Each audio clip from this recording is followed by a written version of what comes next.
आपने एक कहावत सुनी होगी कि दुनिया में हर चीज़ का इलाज हो सकता है लेकिन शक का कोई इलाज नहीं होता। और शक का जो कीड़ा होता है अगर ये पनप गया किसी के अंदर तो फिर ये अच्छे खासे रिश्ते को भी खराब कर सकता है। दरअसल जब शादियां होती हैं या फिर नए रिश्ते गर्लफ्रेंड बॉयफ्रेंड के बनते हैं और बीच में जब शक आ जाता है तो शुरुआती दौर में कुछ ऐसा होता है, या तो रिश्ता ख़त्म हो जाता है या फिर एक बड़ी वारदात हो जाती है। लेकिन आज की ये जो कहानी है ना, ये इतनी पुरानी होने के बाद वारदात हुई कि इसको जानकर भी आश्चर्य हो रहा है कि ऐसे कैसे। आइए जरा शुरुआत करते हैं। नमस्कार, मेरा नाम है राहुल और आप देख रहे हैं 9 PM विद GRD। ये घटना है गोरेला पेड्रा छत्तीसगढ़ की। वहाँ पर एक परिवार होता है और उस परिवार में दाम्पत्य पति और पत्नी होते हैं। अब दोनों की उम्र 55 और 56 साल।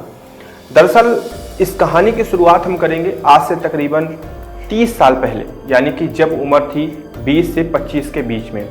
उस वक्त 20 से 25 के बीच में घोरेलाल पुरी की शादी तय होती है वेद कुंदर पुरी से।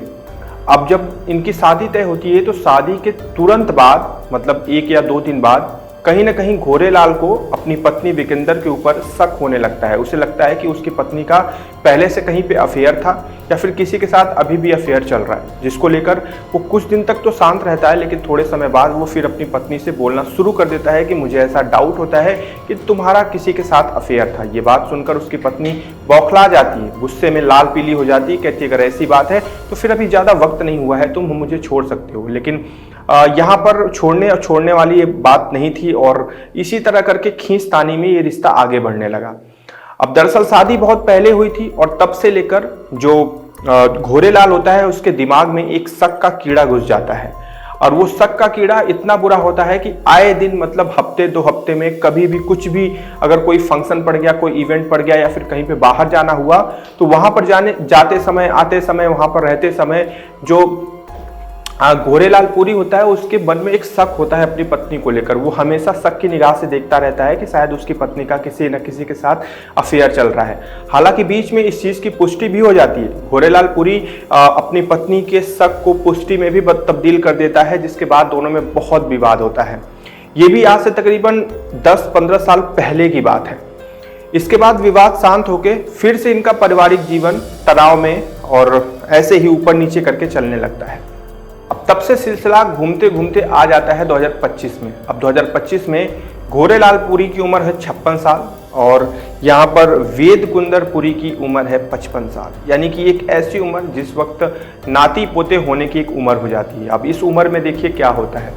तारीख होती है 17 फरवरी की। 17 फरवरी को इन्हीं की रिश्तेदारी में एक जगह छठी का प्रोग्राम होता है, जिसमें पति पत्नी को निमंत्रण मिलता है, इनको उसमें जाना होता है। अब दोनों लोग तैयारी कर रहे होते हैं। घोरेलाल पुरी अपनी पत्नी वेद कुंदर पुरी से कहता है कि देखो फिर से फंक्शन में जा रहे हैं और अपनी हरकतों से थोड़ा सा सीमित में रहना, क्योंकि मुझे बड़ा अजीब लगता है तुम्हारी हरकतें देखकर। इस बात पर वेद कुंदर पुरी कहती है कि अगर ऐसी बात है तो एक काम करो, तुम ही चले जाओ, मैं नहीं जाऊंगी। लेकिन इसके बाद दोनों में विवाद थोड़ा सा सही होता है और दोनों साथ में चलते हैं। अब जब उस फंक्शन में पहुंचते हैं तो वहां पर पहले से ही बहुत सारे लोग आए हुए थे। अब बहुत सारे लोगों में कुछ ऐसे लोग होते हैं जो अनजान भी होते हैं और कुछ जान पहचान के भी होते हैं। लेकिन वेद कुंदर जो पुरी होती है, यानी कि घोरेलाल की पत्नी, वो उन लोगों से जाकर हंसी मजाक करने लगती है। उनके बीच में मतलब बातचीत वगैरह सब कुछ, और ये सारी चीज़ें घोरेलाल पुरी बड़ी बारीकी से देख रहा था। अब जरा सोच कर देखिए कि इनकी उम्र कितनी ज़्यादा थी, लेकिन ये परिस्थिति उस समय की लग रही थी जैसे इनकी नई नई शादी हुई हो। अब जो शक का कीड़ा था घोरेलाल पुरी का, वो पता नहीं क्यों उस छठी में कार्यक्रम जाने के बाद 7वें आसमान पे पहुंच गया। घोरेलाल पुरी को पता नहीं उसने ऐसा क्या देख लिया, क्या ऐसी चीज़ें देख ली कि जिसके बाद वो गुस्से में एकदम लाल हो गया और अपनी पत्नी से बोला कि चलो आज घर तुमको मैं बताता हूँ। और ये कहने के बाद जब दोनों वहाँ से वापस घर आते हैं तो पहुँच घर पे दोनों में एकदम जबरदस्त लड़ाई शुरू हो जाती है। घोरेलाल शक के दायरे में लाकर अपनी पत्नी को बहुत उल्टा पुल्टा बोलता है। बहुत ज़्यादा दोनों में तकरार होती है और इस तकरार में घोरेलाल पुरी ने शराब भी पी रखी थी। अब ये तकरार इतनी बढ़ जाती है कि पता चला है, बताया गया है आसपास पड़ोस के लोगों से कि घोरेलाल ने उस दिन अपनी पत्नी को शायद मारा भी था। मारने के बाद दोपहर का से शाम का वक्त हो जाता है और घोरेलाल चला जाता है सोने के लिए। अब वो अपने कमरे में सो रहा होता है और दूसरे कमरे में उसकी पत्नी वेदकुंदर पुरी के अंदर खून खौल रहा होता है। उसे ऐसा जहन में आने लगता है कि यार इतने सालों से ये इंसान एक ही चीज को लेकर मेरे पीछे पड़ा हुआ है, जब देखो तब मुझ पे डाउट करता है। अब उस वक्त वेदकुंदर पुरी के दिमाग में पता नहीं कौन सी प्रवृत्ति आती है, वो उठती है और एक कुल्हाड़ी उठाती है और सीधे अपने पति के रूम में जाती है और गर्दन पे उस कुल्हाड़ी से 2 वार कर देती है लगातार। और वार इतने घातक और खतरनाक थे कि वहां पर गोरेलाल पुरी को कोई मौका नहीं मिलता और वो छटपटाकर वहीं पे मर जाता है।